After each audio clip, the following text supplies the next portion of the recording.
Bună tuturor! Astăzi am să vă vorbesc, plecând de la niște cazuri concrete ce le-am avut recent în terapie, despre nevoile relaționale ale oamenilor. Indiferent pe ce treaptă de dezvoltare am fi, pe lângă acele nevoi bazale, nevoie de hrană, nevoie de adăpost, noi oamenii avem nevoie de a ne dezvolta în relații.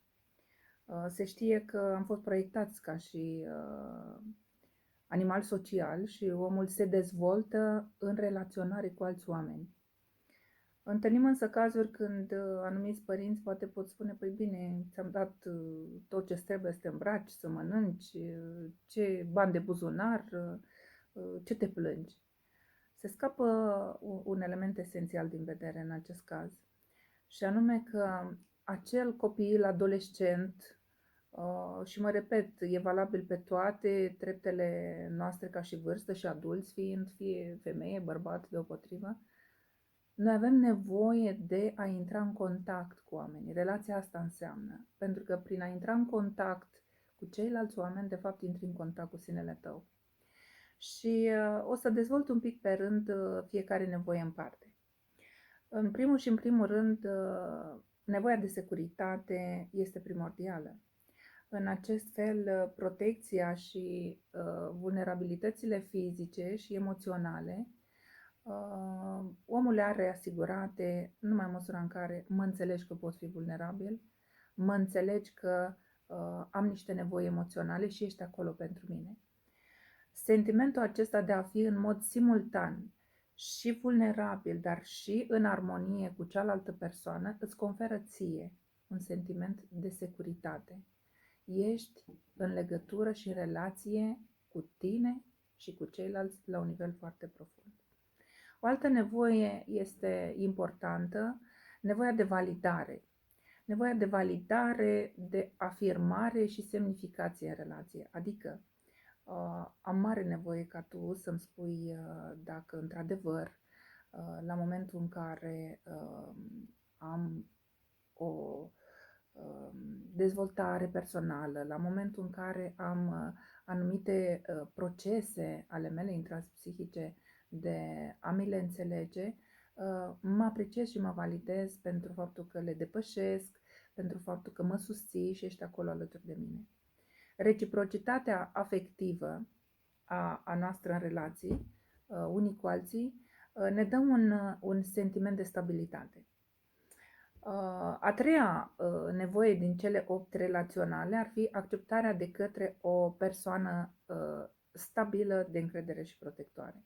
Intrăm în relație cu mulți oameni și pe noi, în esență și ca fond, nu ne interesează toți oamenii de pe pământ, ne interesează să putem avea o persoană stabilă la care putem să apelăm oricând, la orice oră din zi și din noapte. Și aici încrederea poate fi ca persoană de stabilitate, părinți, frați, surori mai în vârstă, profesori, mentori. Și de asemenea, aici avem în vedere să fim protejați. E important să ne simțim protejați și să ne dea posibilitatea acea persoană pe care noi o considerăm de stabilitate de a ne putea exprima într-un mod autentic, de a putea să ne manifestăm așa cum ne dorim și cum de fapt suntem, niște persoane integre. O altă nevoie din cele 8 fundamentare relaționale, ca să facem definirea clară, așa cum am setat de la început, este de confirmare experienței personale.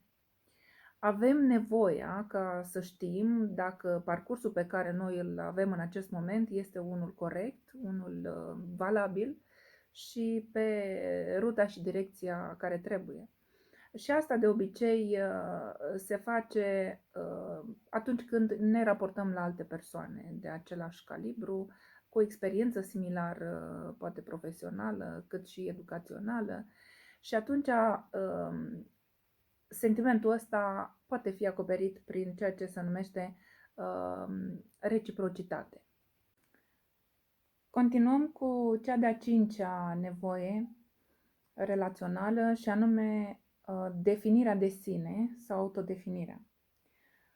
Cunoașterea și exprimarea unicității noastre ca indivizi și primirea recunoașterii din partea celorlalți ne va împuternici întotdeauna prin acceptarea acestui lucru de către celălalt. Comunicarea identității personale alese prin examinarea preferințelor, da? A centrelor de interes și ideilor. Când am curajul să-mi exprim propriile idei, când am curajul să mă centrez pe ceea ce este cu adevărat important și să vocalizez lucrul acesta, mă va autodefini întotdeauna. A șasea nevoie ar fi nevoia de impact asupra celuilalt. Ne dorim foarte tare să exersăm influențe care să aibă efect asupra celorlalți, în sensul de devin empatic cu celălalt și atunci am nevoie să simt că el îmi dă un feedback, că sunt acolo pentru el.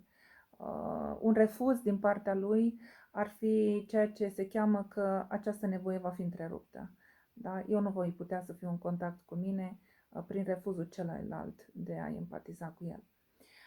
Armonizarea cu nevoia de impact are loc și vine în aceeași măsură în care permite să se manifeste impactul emoțional și de partea unuia și a celuilalt, așa cum spuneam.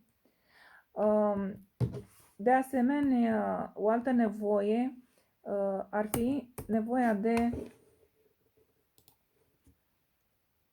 a prelua inițiativa.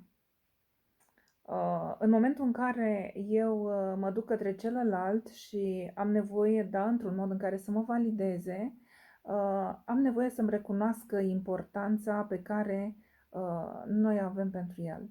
Adică să-mi confirm cumva că eu chiar sunt important pentru tine.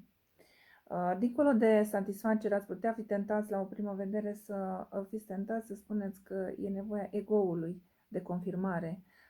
Nu are legătură aici, vorbim la nivelul sinelui, da? Sinele care este în acord cu ceea ce înseamnă esența ta divină, profundă și luminoasă, nu zona cealaltă. Și atunci, inițiarea unui contact interrelațional normalizează de fapt nevoia noastră de a deschide cumva poarta către celălalt, da?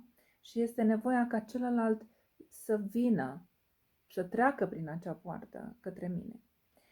Și ultima nevoie este nevoia de a exprima iubirea și afecțiunea și poate nu cea din urmă sau cea din urmă ar trebui să fie cea dintâi. Orice relație pozitivă presupune experimentarea afecțiunii, a stimei de sine reciproce și a aprecierii unuia față de celălalt. Și știm bine că în relațiile strânse între parteneri, aceasta are loc prin asumarea și a experimentării iubirii în dragoste și în angajament. Când exprimarea iubirii este în impas, sinele în relație întotdeauna este zdruncinat. Dacă celălalt nu își exprimă iubirea față de mine, nu mi-arată ca și nevoie fundamentală a mea, asta mă va dezechilibra. Așa încât, prin numirea celor 8, am dorit să aduc în atenția dumneavoastră, de fapt, înțelegerea că neîmplinirea continuă a acestor nevoi relaționale și trăirea perpetuă a neîmplinirilor nu poate duce decât la frustrare, la creșterea agresivității și, evident, implicit a furiei. Așa că aveți grijă de nevoile dumneavoastră și relaționale, nu numai cele fundamentale, și aveți grijă de voi. Toate bune!